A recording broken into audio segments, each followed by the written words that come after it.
पूछते हो कैसा हूँ, तो सुनो।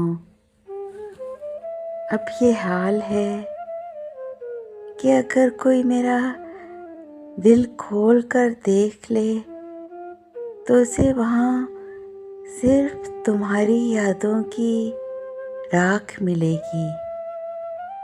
मैं वो शख्स हूँ जिसने मोहब्बत में खुद को इस हद तक खो दिया कि अब वापस खुद तक आने का रास्ता भी याद नहीं।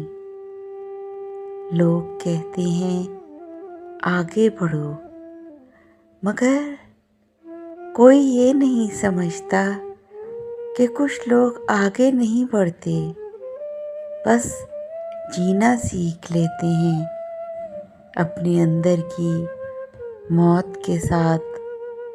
और सच पूछो तो अब आईना देखते हुए भी डर जाए। अजीब लाश है, सांस भी लेती है। ये एहसास तुम्हारे दिल को छू गया। बताओ